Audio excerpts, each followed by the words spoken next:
Good morning, good afternoon, good evening from wherever you are watching in the world. It's another Semrush live webinar. It's April the 30th, 2020, and I'm joined by the super knowledgeable Krista Seiden. And I do hope I said that correctly. Hey Krista, how are you doing today? Hey, I'm doing really well. How are you doing? I'm very well, and I'm super excited to hear what you've got to say. It's going to be knowledge packed, I know that. I've had a sneak peek at the presentation already, so I think everyone's in for a really exciting session today.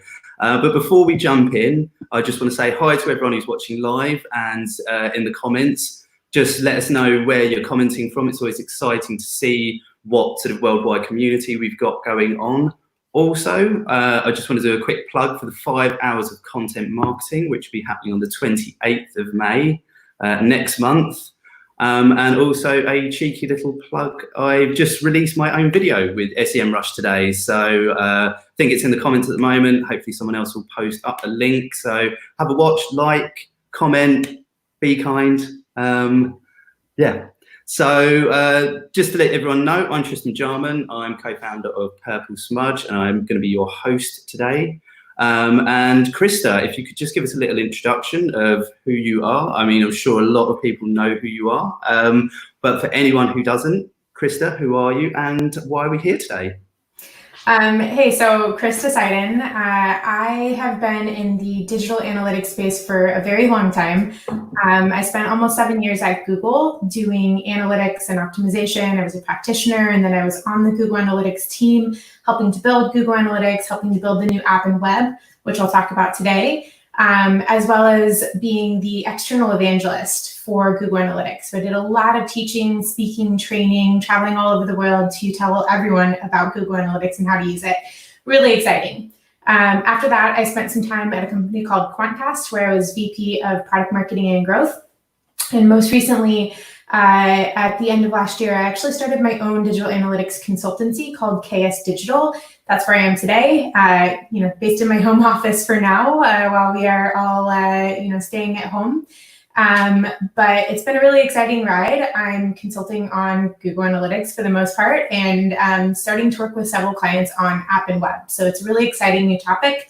That's part of what I'm talking about today. I'm going to be talking about some industry trends and research I did late last year and showing how that is actually leading into some of what Google is planning for the future of analytics.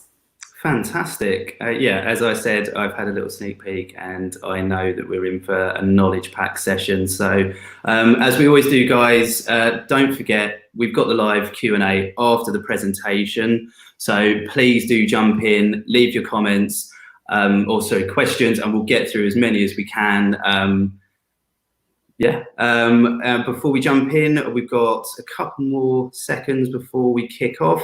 Just to say hi to everyone who's jumping in. We've got definitely a worldwide audience. We've got people from Indonesia, Amsterdam, Chicago, Costa Rica, Vegas, Malta. Welcome everyone. I hope you're all having as much fun as you can be locked down at the moment. I know it's tough for everyone, so that's why I think it's great to have these webinars that we can all come together and talk digital marketing and analytics, and just have a little bit of fun. So without further ado, grab yourself a drink or something a little bit harder. And if you're ready, Krista, over to you. All right, just gonna go ahead and share my screen and we'll get started. Perfect. Fantastic. Okay. All right, so digging in. As I mentioned, today I'm talking about analytics trends and what's next, specifically what's next coming from Google and how that is speaking to some of the trends that we're seeing. So I've already told you a little bit about myself, so I'm gonna skip most of this slide. It's got everything on there that I mentioned prior. My Twitter handle is @KristaSeiden. I blog about analytics and optimization at KristaSeiden.com in case you haven't gotten enough after today. And you might recognize me from some of the videos that I've done over time. I did a whole lot of video when I was at Google for the Analytics Academy. I wrote and taught all of that on screen. I did a bunch of these, quick tip videos looking at little point features of Google Analytics and other tools. Side note, it's really, really hard to get a still picture of a video where you don't look crazy. So this was my best attempt. All right, so let's go ahead and dig right in. Today I'm going to talk about two main things. For the first part of this presentation is going to be about industry trends. And this is a chunk of research that I did last fall that I want to share, some of the results with you guys. And then we're going to pivot from there and look at how Google Analytics, and specifically App+Web, which is the new type of analytics coming from Google, is actually speaking to some of these industry trends and where it's going. And then, of course, at the end, I think we'll have a decent amount of time. I'm looking forward to talking with you guys and answering your questions. All right, so let's dig right into these industry trends. Now, last fall, I put out a poll on Twitter, and I asked, hey, I'm doing some research for an upcoming presentation. What is your primary form of analytics tracking? And I broke it up into three categories. To me, I was looking at, major vendors. Are you using an Adobe or Google Analytics? Are you using more of a niche vendor, an Amplitude, a Heap, a Mixpanel, something like that? Or are you doing it in-house? Are you building your own, looking at log files, using data warehouse or a data lake, or some combination of that? Now, overwhelmingly, as you can see, the answer here was I'm using one of these primary platforms, an Adobe or a Google Analytics.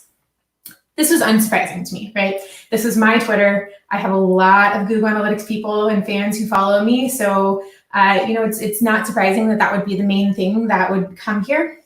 And so, I took this and I was like, this is interesting, but, I want to dig deeper. I want to know more.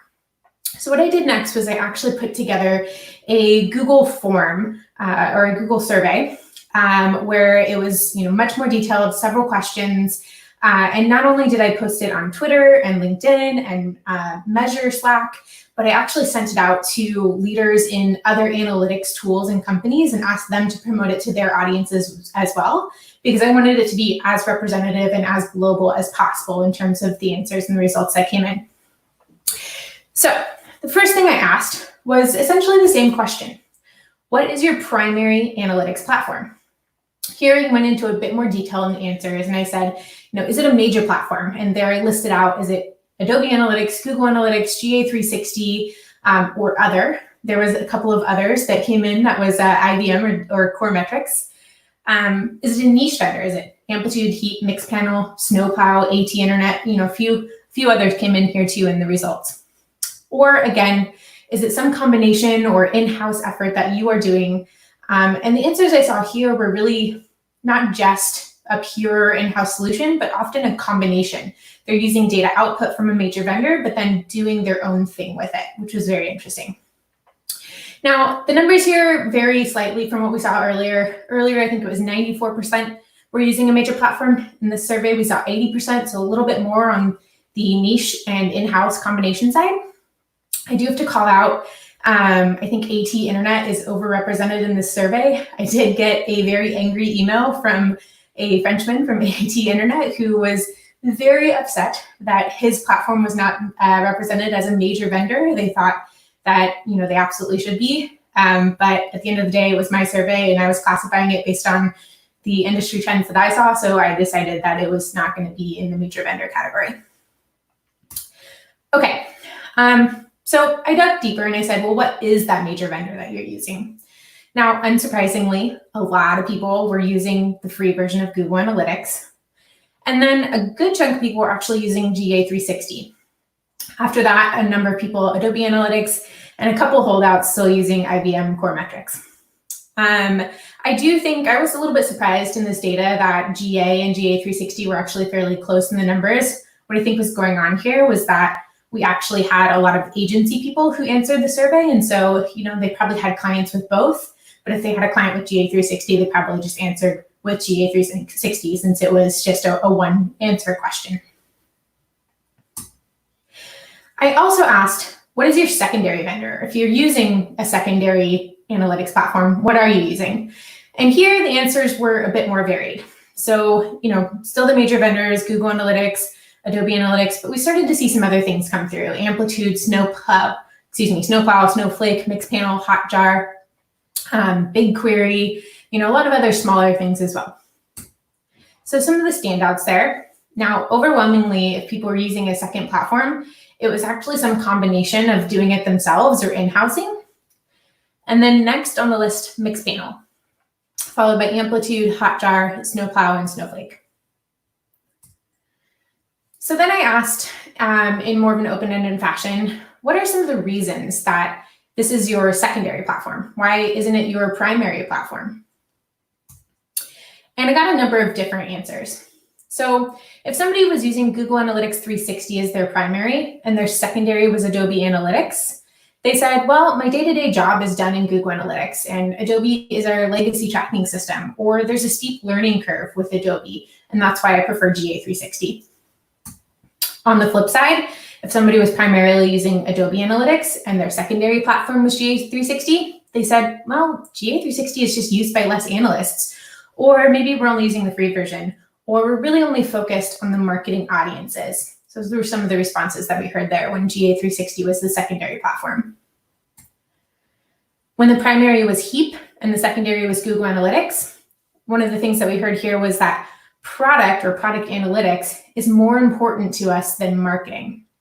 Now, this one I actually think is kind of interesting because while I love Google Analytics and I spent a lot of my life actually working on and building that product and promoting it, I think that they've done not the best job of actually marketing it as a platform that can do a lot of different things. You can absolutely use Google Analytics to do product analytics. I've done it in a large enterprise organization myself, but they don't market themselves that way. It's a marketing analytics tool, whereas a lot of these other niche vendors have actually come in and said, our primary goal is to be a product analytics tool. And that's how they've actually gotten into a lot of organizations, Heap being one of them. And I think this comment speaks to that. So next, if their primary was GA360 and their secondary was AT Internet, they said, well, AT Internet is just not as mature, doesn't contain all the features as our primary, or it lacks functions, tool usability, or tool development. If their primary was Snowplow and their secondary was GA360, they said, well, there's just less use cases with GA360. Snowplow, we can use it for data science, data mining, in-depth analysis. There's a lot more that we can do with that platform. And if their primary was Google Analytics, their secondary was Hotjar, they used it for different kinds of insights. They wanted to enrich the qualitative analysis in Google Analytics. And finally, if their primary was DIY or Amplitude, I saw this for a couple of different platforms, and the secondary was Google Analytics. Again, that secondary platform was really only used to by marketing or to run ads or for those audiences that they were sharing out to Google Ads. So some of the reasons why people would pick one platform over another here. Then I asked, are you satisfied with your current primary analytics platform?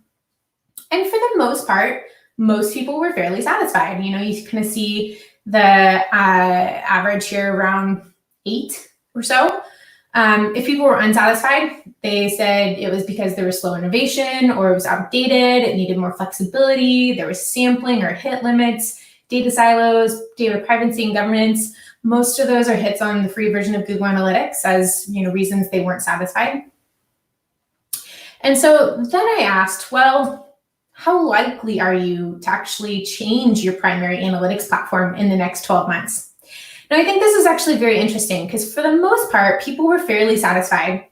And yet we see, while most people are leaning towards not changing platforms, there's actually a much longer tail here who is looking towards the possibility of changing an analytics platform in the next 12 months.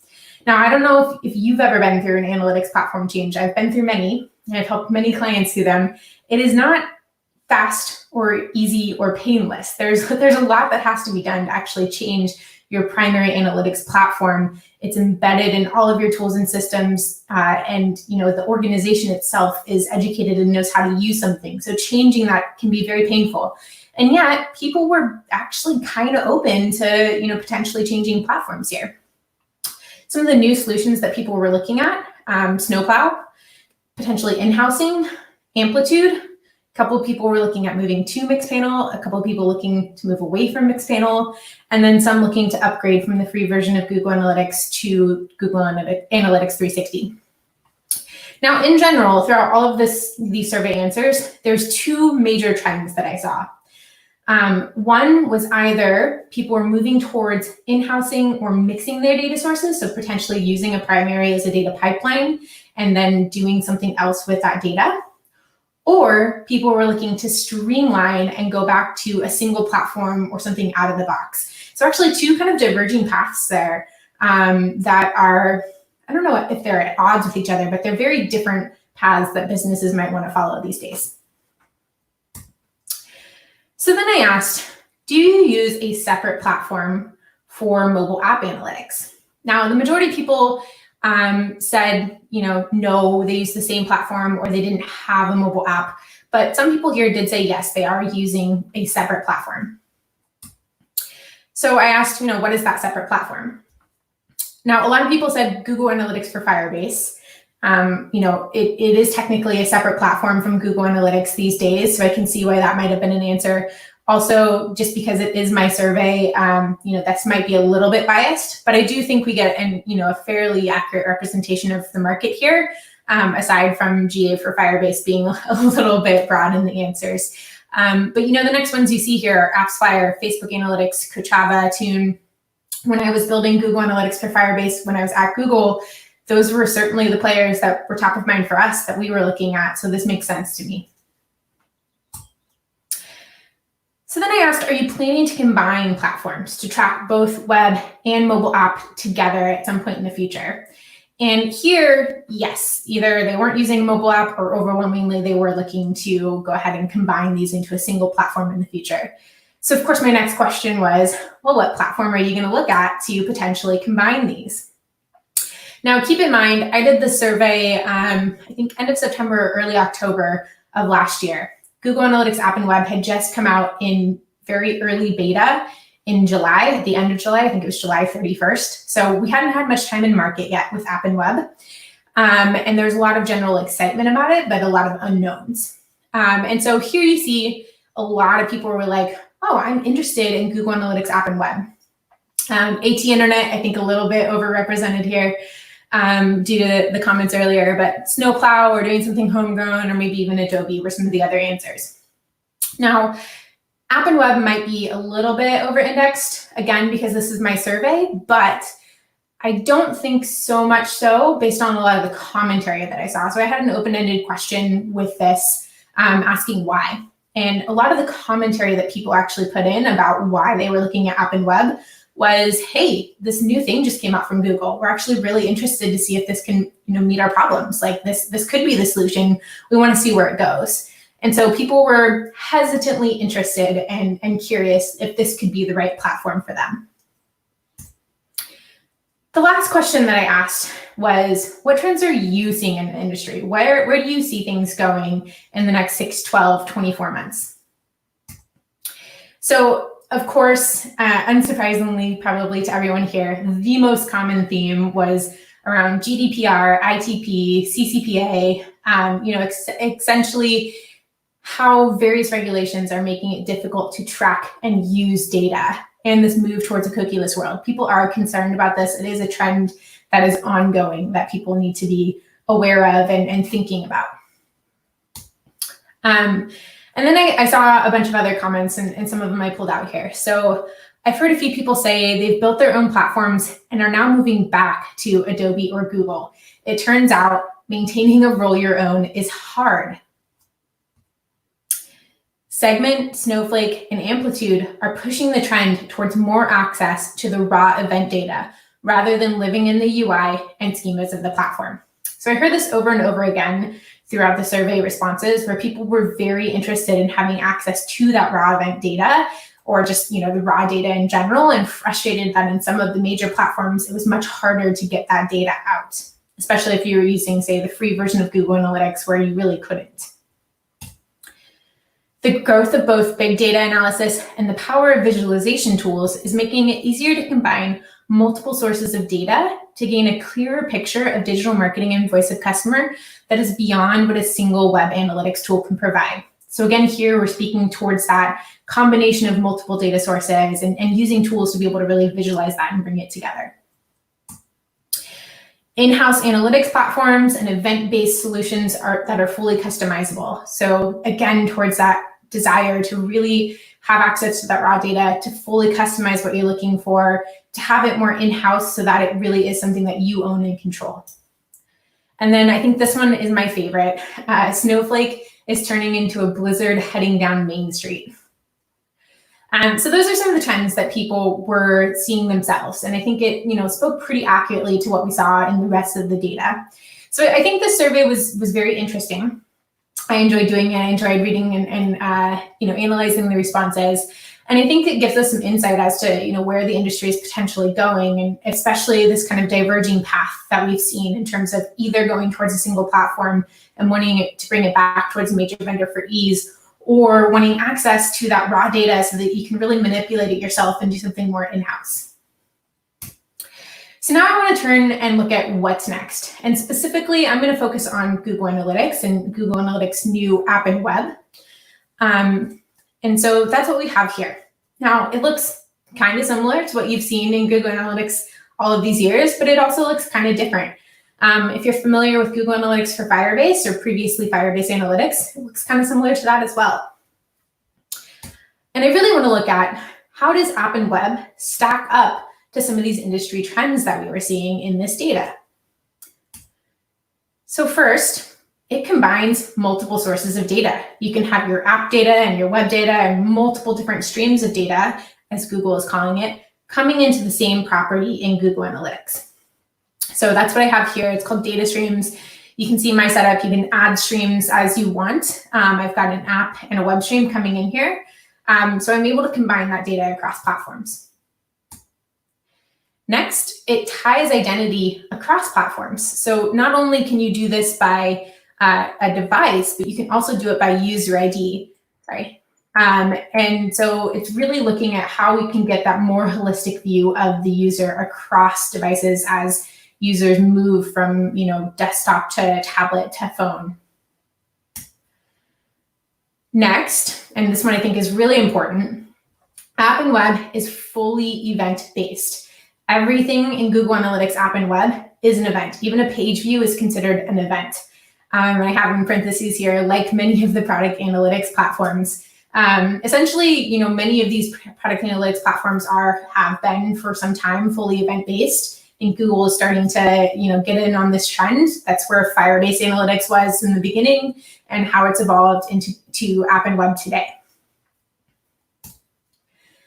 And you do have access to that raw event data via a free export with BigQuery. And this one is huge, right? People have been saying in this data and outside of this data for quite some time, they want access to this raw event data. They want to be able to manipulate it and analyze it the way they want to. When you're doing that in BigQuery, you can start to build your own models and get really, really sophisticated with this. One of the comments we saw earlier about Snowplow in particular was that people were using it for data science and data mining. And you can do exactly that with this export into BigQuery. So this, I think, is a huge game changer for the way people are looking at Google Analytics data. And you can also go ahead and explore and visualize that raw event data via Data Studio. So even if you don't have, a strong SQL skill set to manipulate that data in BigQuery, you can go ahead and do that in Data Studio today. Okay, so that was how it stacked up against some of those industry trends. Now I want to talk about app and web specifically and what makes it different, what sets it apart from, the Google Analytics that we all know and love today. So first and foremost, app and web is a new data model. As we've said, it is fully event-based. And it has 3 types of events that I'm going to go through. So the first is automatically collected events. Now, there's a bunch on the screen: first open or first visit, screen view or page view, ad click, user engagement. These are things that as soon as you either implement the SDK on app or put that code on your page with web, these are going to be collected out of the box. Similar to Google Analytics, how you put that code on your page and you're collecting things like page views and sessions, these are going to be events that are automatically collected for you. Next, we have recommended events or suggested events. Now, for these, there's a list in Google's help documentation and the developer docs of kind of an extensive look at different verticals and what you might want to consider. But they're essentially lists of various events that come with suggested parameters as well, and I'll get into parameters in a little bit, that Google is saying, hey, we know that you're in gaming, so we're going to suggest that you use, an event like level up or post score, or something that we've already anticipated is related to this vertical. Now, the reason this is so important is because if Google can anticipate or know the types of events that you're going to send it can actually provide you a lot more reporting out of the box, because it can anticipate that and know how to report on that data. So while these are recommended events, I would actually call them highly, highly, highly recommended events, because you're going to get more from reporting in the UI of App and Web if you use these, since Google can anticipate and provide more out of the box. And finally, of course, there are custom events. This is just an example of how you might send that with G-tag. But this is for anything that's not covered in either automatic or suggested or recommended events. So you can still send your own events. That's not an issue. But again, think carefully about what might fall into a recommended versus a custom event. And in my opinion, I would suggest optimizing towards having more of that available in the reporting UI with recommended events if you can. There are some limits to keep in mind. Now, again, App and Web is different.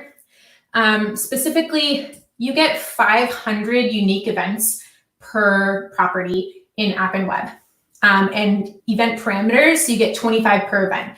Now, this event parameter thing is new with App and Web, and I think very interesting. You can essentially send 25 additional unique pieces of information with every event to Google. And I'm going to give you some examples of that in a second. But 500 sounds like not a lot if you're used to using a lot of events in Google Analytics, but it is very different in how you're going to think about this. And again, I'm going to talk about that in just a second, but I just want to lay the groundwork of these limitations so you keep that in mind as we go through. And then on the configuration side, you still have things like audiences. User properties is a new feature in App and Web. These are kind of similar to what you might have used as a user scoped custom dimension in Google Analytics, and a few other things on here. Okay, so I'm going to talk about some implementation best practices, and this is where I'm really going to start to explain some of those limitations and how to actually think about this differently. So I have a couple of different examples here that I want to run you through. So the first one is, think about a property booking app. So something like a hotels.com or booking.com or something like that. And maybe it's an app and you're looking on your phone or a website, doesn't matter. App and Web collects both. And let's say you do a search for a property, like I'm looking to go to Amsterdam. And so I type that in the search box and I get a whole page of listings of different properties in Amsterdam that we might want to book. Amsterdam is a place I typically go a lot. My husband is Dutch, so this is a search that I do relatively often. Although not right now, very sad. So, an event here that we would actually want to consider is when somebody actually views one of those properties that have come up. And I'm using a recommended event here. There's a recommended event called View Item. If I wanted to customize this, I might want to call it something like View Property. But since I can use a recommended event, I'm going to go ahead and do that for the reasons I mentioned earlier in terms of making sure I have more available in reporting. And there might be 20, 30, 50 items or properties on this page to look at. Every time that somebody clicks into one of those, I'm actually going to fire the same View Item event. Now, if you've used event tracking in the current version of Google Analytics and Universal Analytics, you'll know that there are it's a hierarchy, and there's 3 pieces of that event to track. There's a category, an action, and a label. But each combination of category, action, and label is unique. And so you use it once and you don't use it again because you want to be able to track that unique instance. That's completely different in App and Web. Here I'm telling you this view item event, this is one event out of your 500, but you're going to use it 20, 50, 100 times. You're going to use it every time somebody clicks on a property on that page to actually view. What's different about it, what distinguishes which property somebody is viewing or item somebody is viewing, is going to be the parameters. So in this case, as I mentioned earlier, you get up to 25 parameters per event. And so I can send something like the item name or the hotel name, the property name, the location ID of that property that I'm looking at, the number of nights that somebody wants to stay, maybe the neighborhood somebody's interested. I can send a whole lot of additional information with that one view item event. And this is so much more than it would have gotten from the original combination of category action label with an event in Universal Analytics. Everybody kind of hanging in there? I know it's a little confusing in terms of how this is different, but let me go through one more example for you. So let's say you're a publisher, maybe the New York Times. And as a publisher, as the New York Times, you have a lot of content, a lot of articles on your website, right? And when somebody views an article, we want to send an event. We want to let ourselves know that somebody has actually viewed that article. And so we're going to send an event called View Content. And the parameters with that event in this case will be something like the content title, the content author name, content author ID, the content location, a bunch of different things. And what's really important here is that as a publisher, you might have the same article showing up on your homepage and the technology page and the local Bay Area page for me.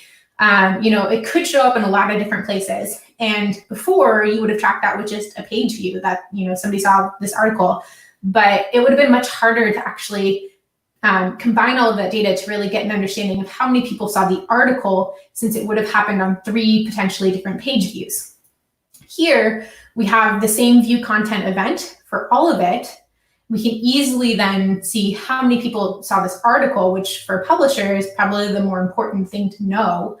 But you can still break it down by the page path where somebody was when they saw this to understand the location that the article might have showed up in. I forgot to mention, but there are a couple of automatically collected parameters with every event, and that page location or screen name will be one of those. So you'll always know where somebody was when they triggered an event. Okay, I know that was a lot. Definitely throw in questions to the chat if you have them, and I can cover that in the Q&A on how this works a little bit more. But hopefully you have a decent understanding of how kind of this event and parameter paradigm works in comparison to Google Analytics today. For more information on this, I think Snowplow actually has a pretty good article on rethinking the structure of event data. This talks about this new paradigm. So I have a link out to that there if you want to learn more from their perspective. Okay, so now that I've walked you through kind of how App and Web stacks up to industry trends and how to think about this and how it's different, I want to actually show you some of the cool new features that you're going to get with App and Web.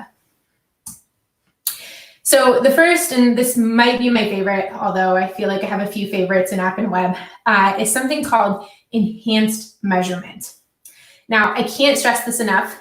This is really freaking cool, because what it does essentially is if you click that little settings icon in the bottom right of that box, it opens up this panel, and it's all of these different things that you can toggle on or toggle off to tell App and Web to just go ahead and track out of the box for you. So page views is one it's always going to track, but scroll tracking, for example, scroll tracking used to be very difficult and laborsome to set up. Then Google Tag Manager came out with a trigger that made that much easier, but you still had to set it up. Here, all you have to do is literally come in, toggle that box over to on, and App and Web is going to track scrolls for you. Same with outbound links, site search, video engagement, and file downloads. So what I love so much about this is I feel like this is really democratizing the data more throughout an organization, because previously these all would have been things that required additional implementation or the use of a developer or somebody that really knew how to set this up, either hard coding the code on your site or with Google Tag Manager. And now all you have to do is come in and toggle this little box. So I love this. And I do know that Google is thinking very hard about this enhanced measurement and how they can continue to build this out in the future. So, my personal opinion here is that I think this list is going to grow, and I can't wait to see what else gets added here for you to be able to easily do out of the box. Don't worry for all you Google Tag Manager experts, though. There's still plenty of custom things that you can do. So this is not taking away your job. This is just making it easier for those who don't have those resources available to them to take more advantage of Google Analytics. Speaking of Google Tag Manager, there are a couple of new tag types in Google Tag Manager to help you launch App and Web. So the first one is the configuration tag. That's the one on the left in the screenshot. This is essentially where you would put your measurement ID, which today would be like your universal analytics property ID. In App and Web, it's called your measurement ID. It's just your little code snippet, your unique identifier that tells Google to send the data to your property. So it's one tag to kind of set that up and say, send the data here. And then there's another tag for actually setting up events in App and Web. And so, I have an example of setting up on my own site a sign-up event for when somebody subscribes to my newsletter. And I have a parameter set up there of the subscribe location. So a couple of really cool things that you can do very easily in Google Tag Manager now to set up these new events that you want to start sending to App and Web. And a couple of new things to reporting. So this is not new to App and Web. This doesn't exist in Universal Analytics, but I'm pretty excited about these metrics. So the first one is a metric called engaged sessions. Now, we had a lot of debates about this when I was still at Google about, what really made a good session, or, what was the impact of a bounce. And essentially what this does is it tries to remove the impact of bounces on your session count, specifically for this engaged sessions metric. So it looks at anybody who hasn't been on the site for at least 10 seconds and didn't have any other interaction, and they leave, and it removes anybody that just wasn't there for 10 seconds at least from your overall session count, to give you a better idea of how many people are actually maybe engaging with your content. There's also a new metric called engaged sessions per user. This is pretty simple. It's just a calculation per user of engaged sessions that we just looked at. And then probably my favorite new metric is engagement time. Now, if you've ever heard me speak about bounce rate or time on page before, you'll know they're two of my least favorite metrics in Google Analytics today. I don't think time on page is an accurate metric, and I don't look at it for my analysis. I encourage my clients not to either. Engagement time first was a concept in Google Analytics for Firebase. And the way that it worked is it was essentially how much time in foreground is somebody spending in your app. So it was much more accurate, because generally when you're on an app, you only have one app in the foreground. Google looked at this and they applied a lot of really advanced methodology to be able to try to replicate this based on browser window. And so we now have this new metric called engagement time, which I think is much more accurate than time on page. So I'm very excited to see this coming to App and Web. And then finally, in terms of cool new features, there is access to analysis. Now, analysis has been around for some time in Google Analytics 360, but it wasn't available to the free version. However, it is now available to everyone for free in App and Web. And there's a lot of different techniques that you can use in analysis. Exploration, funnel, one of my favorites, because I spent a year of my life building it, is pathing. So a little biased, but pathing I think is really cool in particular. Some of my former Google colleagues would tell you one of the things I was famous for going around saying was that it was my goal as a product manager in Google Analytics to kill all of the old flow reports in Google Analytics, because I thought that they were that bad. So because of that, I was given the task to rethink how pathing works in Google Analytics. And we came up with a way to be able to really expand and look at that user journey. And I want to show you just a quick video of this where you can actually see this in action. So you can look at the event name or the page name or screen name, and you can start to expand these different nodes. Each node is an interaction on the site. And you can see a lot of these things. You can, say that the session started and then somebody went to my homepage and then they continued to go through multiple pages. And you can look at this up to 10 steps of actions that people take. I think that this is really, really cool to be able to really understand how people are moving through your site in more of a clickstream type way, and something that Google Analytics hasn't had in the past, and that is new and unique to App and Web. Okay, coming into the last section here, and this is migration best practices. So you said, okay, you've told us all about App and Web, you've sold us on these really cool new features. How do we actually get there? I've got Google Analytics set up for some time now, and it's running pretty well. There's some effort to migrate. How are you going to help me? So questions that I have often heard from people when they're thinking about this migration. We analyze via page views and screen views, but that concept doesn't really exist in app and web, where it's focused on events. How can we analyze going forward? Or we send at least 50 custom dimensions with every hit in Google Analytics today. How does that translate to 25 parameters per event? Or we have this robust setup of category action label already with hundreds or maybe even thousands of events hard-coded on our site. How can we migrate that? So I have a couple of answers for you, or not really answers, but suggestions from my personal experience and how I've been looking at this. So if you are used to analyzing by page views, well, as I mentioned earlier, every event in app and web is automatically going to receive parameters for page name or screen name. So you still have that data. And you can analyze by the parameter for page name or screen name to see all of the events that are associated with that page or screen. And likewise, for a particular event, you can then easily see all of the pages that that event took place on. If you think about that New York Times example that I was talking about, if you look at the view content event, you can then look at the parameters for where that actually took place. Okay, so moving on, we send 50 plus custom dimensions with every hit. How does that translate to 25 parameters per event? So user level custom dimensions in Google Analytics now map to user properties in app and web. I mentioned this earlier. Hit level custom dimensions are essentially custom events or perhaps custom parameters on a custom event. Keep in mind that you want to map your most important custom dimensions because you do still have that 500 unique event maximum, but you just need to be thoughtful in how you do that. 500 events, again, doesn't sound like a ton, but if you think about the examples we went through, we used one event in each of those examples and collected a whole lot of data across the site. So it really does go a lot farther. I do have a workaround for you. This is specifically for app. And you can send all of your parameters with the event. So for example, you can send 50 parameters and then use GTM to add an additional event and merge the second 25 into that second event and drop them from the first. This is a little bit more forward looking. This is in anticipation or my personal hope that maybe we'll get more than 25 parameters in the future. And if that happens, then you can just drop the merge and have all of those events already associated with, or all of those parameters already associated with the event. Not saying that's going to happen. I can't tell you the future, but it's my personal hope. And it's a way to be able to do this a little bit more efficiently on the app side using Google Tag Manager.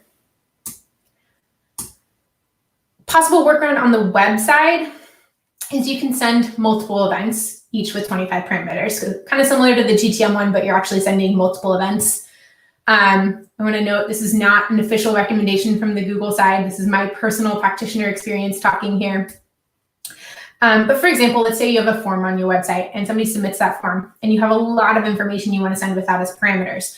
Maybe the product that they were interested in, the color, the brand, the make, model, size, let's say it's for car. And you run out of parameters. You could have a second event called form submit details or something like that, where you're sending those long tail parameters that may or may not come with every form submit. So another way to look at this.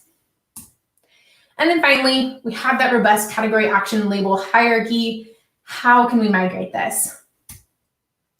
So, the overall recommendation is to rethink your implementation plan and your data structure and retag in the new methodology. As I gave you, a few examples, event tracking in app and web versus universal analytics is very, very different. It does not mean the same thing. And so you do need to spend time actually rethinking how you're going to implement. However, I do realize that shifting all of it right away is hard to do. And so I have a backup or temporary solution. Please only consider this to be a Band-Aid. This should not be your solution going forward. But as you take time to thoughtfully rethink that structure, you can at least still, get these values into app and web with, this potential workaround. So my workaround is have an event. It's going to be a custom event called GA_event and have parameters of category, action, and label for this. So essentially, you're just capturing what you had already hard-coded as category, action, label and sending it to one event in app and web. It will be difficult to parse that data, and you'll have to do it in BigQuery or with Data Studio. to really understand the actions here, but at least you are collecting that data while you rethink your structure. So I spent a lot of time writing about app and web late last year and this year. And I have a link here to my website where it's specifically all of the articles I have for app and web if you want to learn more. I have a lot of step-by-step guides where it actually walks you through how to implement, how to set up a config tag, how to set up an event tag, and a whole lot more. And I just want to say thank you guys for having me. This has been really fun, and I would love to take your questions now. Fantastic. If you could just stop sharing your screen, and I'll just stop my mind from being blown of all the information I've just taken in. That was fantastic. Thank you very much. And we've got quite a few questions, and we'll just jump straight in. We've got Intrinsic ID asking, what would your recommendations for how a one-person marketing department should prioritize analytics, reporting, and dashboard efforts? What would you do first, and what tools would you start with, etc.? That's a great question. I think, as a one-person marketing department, you're probably in a smaller company, you have to wear a lot of hats. I would spend time and effort to try to make sure that your analytics implementation is kind of, solid and up to par. And you might want to look at bringing in some outside help to be able to do that if you can afford it, or if you have that skill set, great. But I would focus on spending the majority of your time building out scalable dashboards, understanding what your business KPIs are and being able to track towards those. And when you have spare cycles, digging in for more analysis. But as a one-person marketing team, that's a lot and it can be hard. So really just trying to keep track of what are those major things that your business is working towards is going to be the most important for you. Yeah, definitely agree. I think as much as you can kind of get automated, perfect. But I think, which you said from the start, making sure your analytics is set up correctly. I don't want to sort of go off too much on that, but just multiple companies that I've come across, and I'm sure you have too, Krista, where you probably jump in someone's analytics and you're like, cool, so that's not even set up properly before you even want, all the bells and whistles and some of the amazing stuff that you can do to get into further data analysis. So yeah, definitely getting it right from the start. We've got another question from, apologise, Frank, if I pronounce your name incorrectly, Frank Dizik. Sorry, I was wondering when the enhanced e-commerce data reports will become available in web app. Great question. So this has been on the roadmap for some time. The good news is actually that over the last month, Google has very quietly released some app and web documentation for e-commerce into their documentation. They didn't make a big splash about it, and I think that's due to just the current circumstances and being mindful. But documentation is out there on how to do e-commerce in app and web. It's got a lot of the same type of events that you would expect from enhanced e-commerce today and universal. I do think it's still a little bit of work in progress, but I actually have a client who's implementing it right now, and we've been working through it. And I do think that there's a lot of good things there that can get you started to implement e-commerce. Awesome. And then, because we've got so many questions coming in, the next one from, sorry, Monica, if I pronounce your name incorrectly, Monica Misnage. Is there a way to control to show scroll tracking on some pages only? Is there any documentation on how scrolling will be defined? Need of scrolling differs, desktop app, so will need to be by device. Totally. Yeah, I definitely get this. I think this is maybe one of the drawbacks with enhanced measurement right now is because it is just a toggle. It's a one settings for all type scenario. And so my suggestion for you specifically would be, rather than using scroll tracking out of enhanced measurement, keep that off and actually just implement scroll tracking as a custom event in app and web. It is going to use up one of your 500 events. I've got some feedback into the Google team that they should, consider making enhanced measurement a little bit more flexible there so that, we can avoid that scenario. But in your case, if you just create that custom event, you can trigger it to fire on, whichever pages or screens that you need it to fire on, and you can have more control over the granularity of, the percentages and intervals that it's firing at. Awesome. And then our next question from KD Gamble. When will these features that we've seen be rolled out to free GA or to the GA free version? Great question. So everything that I talked about with app and web is specifically for app and web. To my knowledge, there's not really a plan to roll out much of this to the current version of universal analytics. It is specific to app and web, and that is really where Google is looking for the future. Yeah, of course. And then we've got another question from Alan Gottsman. Picking up on themes from the first part of the presentation, do you see any of the niche vendors making a jump to the point they become competitive with the big two? I think that's a great question. Thanks, Alon. I do think there's potential, and I think that's really kind of both Adobe and Google's spots to lose, rather than those vendors really stepping up. I think they're there and they're making a splash, and people like them for certain reasons. And if the major vendors of today are not fulfilling the needs of clients, then yeah, there's absolutely a chance that that can happen. I think specifically, we saw a lot in the research about Snowplow, Snowflake, Amplitude, a few others that were really coming out there. And while there's still a small percentage overall today, I think, if the major vendors are not really answering the questions that users need, there's always that possibility. Yeah, of course. And then a question from Connor, put my teeth in, Connor Cluster, is app and web something that someone without an app should use? And is it free like the standard version of GA? Great question, Connor. Absolutely. So I had a mobile app in my example of data streams. I don't actually have a mobile app. I set that up as a dummy stream and going in there. I use App and Web just for my website. The name is a little bit misleading in that way, just because it kind of makes you think maybe I have to have both. You don't. You can absolutely use it just for app or just for web. And there's a lot of really great new things, as I showed you, that you can get from doing that. Awesome. And yes, it is free, just like the standard version of GA. And the goal is that it will be free and unlimited forever. That's one of the benefits of app and web, is that because of that different data model, they can scale it in a much more scalable way. Good. And then Dragos asks, at the moment, app and web is in beta. What's the official release date for app and web? Great question. As with most Google products, things tend to stay in beta for a while. When I was a product manager on Google Analytics, we had pretty strict protocol for what would, be considered alpha, beta, and general release.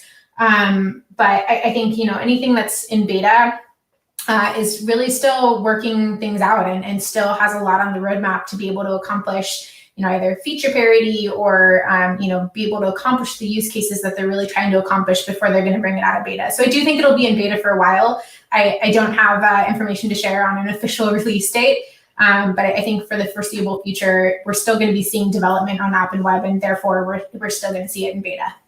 Cool. And I've just got a couple of personal questions that I'm curious just to see from your experience. Sort of what are the most common things that you see going wrong? Are people not taking advantage of platforms they have? I still see large businesses that don't have their GA set up, as we spoke earlier. So just curious on what your take on it is. Totally. I think, one of the biggest things that I often see when I come into clients, specifically on the Google Analytics side, and often when I'm coming into a client who already has Google Analytics 360, is that they're just not taking advantage of the platform that they have.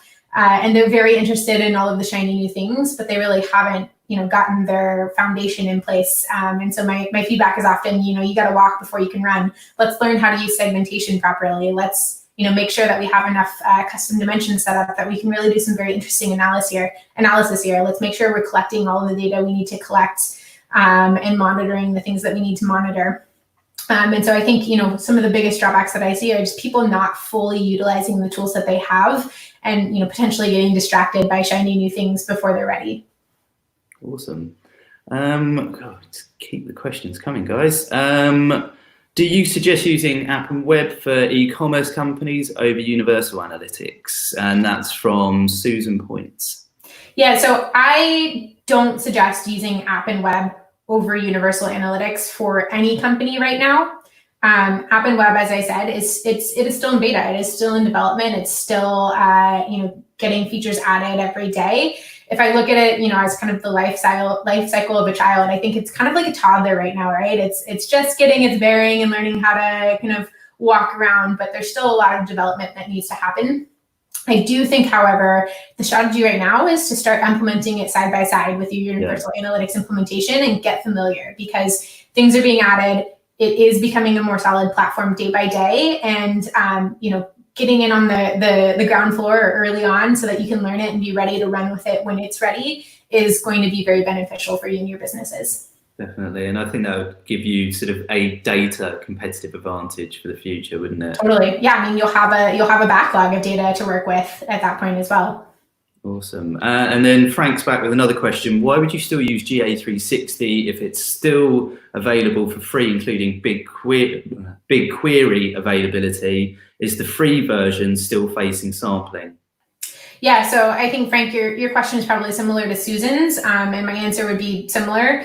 App+Web is not necessarily ready to stand alone, and so I would still continue to use GA360. I think GA360 customers in particular have a lot more needs than App+Web currently can fulfill. That doesn't mean it won't ever. They're absolutely working towards that. But I think right now there's still a big need for GA360 in particular. And in terms of sampling for the free version of App+Web, no, there is no sampling. It has to do with how that data is being collected and processed. If you remember how I talked about, the recommended or the suggested events, and I said that they're highly, highly recommended, that's because Google is essentially on collection of that data, processing it all or pre-processing it all into aggregated tables. And because they can pre-aggregate that data for you in reporting, it means that it's not hitting ad hoc queries every time. So you're not going to encounter sampling the same way that you do today in the free version of Google Analytics. Awesome. And then, I'm going to say this wrong. Antoine, can you link Google GC and AdWords in the same way as with regular GA? GC as in Google Cloud? Not sure. If you're still here. Comments. AdWords, yes, they did roll out with their Google Ads integration. And in my opinion, it's actually a better setup than in the current Google Analytics setup, because rather than having to link to a particular view in a particular account, when you link your Google Ads account these days, it's available for all of your views. So it's actually a much easier way to set it up and gives you more ability to quickly share audiences. And so it was Google Search Console they were referencing. Thank you. That is not currently available, but I am confident that it is also on the roadmap. Awesome. And then Mete asks, do you think the web and app will replace GA eventually? So I can't speculate with you guys here, and I can't share what I know on that front. But I think, look at the history of how products at Google have evolved, right? You had classic analytics, the GA.js code base, which eventually, was fully rolled into universal analytics, analytics.js. Technically, you can still have GA.js code on your page, but on the back end, it's being translated into universal analytics code. So if you look at that transition happened over several years. So I don't think we're looking at that, anytime soon, but I would say, just kind of look at the evidence that's out there, and I'm not going to be able to say any more than that. Okay, yeah. Well, I think that's, we got 2 minutes to the hour. As usual, I don't know where the whole hour goes when we do these webinars. Thank you, Krista, for such an awesome webinar and presentation today. I know it's been enlightening for myself, and certainly has in the comments. Everyone who's tuned in today, thank you very much. It's been awesome. Krista, where can people find you online if they want to learn more, if they want to get in contact? Where can they find you? Absolutely. So I'm on Twitter at Krista Seiden. I blog about analytics at kristaseiden.com. And if you're interested in working with me, you can do so with KS Digital, my digital analytics consulting company. And you can find us there at ksdigital.co. Perfect. And are you doing any other events, webinars mainly, I would think, coming up that people might be able to tune into and just learn more of this awesome information? I hope so. I think my speaking schedule this year has been flipped upside down, as I'm sure, many of your guys' conference schedules has. And so, I certainly plan to do some more webinars or virtual events going forward. But it's all a little bit TBD as various events get reorganized into virtual events. So stay tuned. I'll definitely tweet about it if I am. Perfect. And so as we round up for the hour, I just want to thank everyone one more time. If you'd be kind enough to like and subscribe this video, that would be like this video and subscribe to the channel. That would be awesome. If you dislike the video, dislike it, but let us know why, so we can always improve for the future. You know, and share it as well. This is very useful information. And don't forget, we've got the 5 hours of content marketing on the 28th of May. And as you would have seen in the chat, I released a video with Semrush today. So have a look at that, like it. Don't be too brutal to me, it's my first video. But that wraps up the hour. So thank you very much, Krista. This has been an absolute pleasure. And to everyone around the world, good morning, good afternoon, good evening, and stay safe. And I'll see you on the next webinar. Bye for now.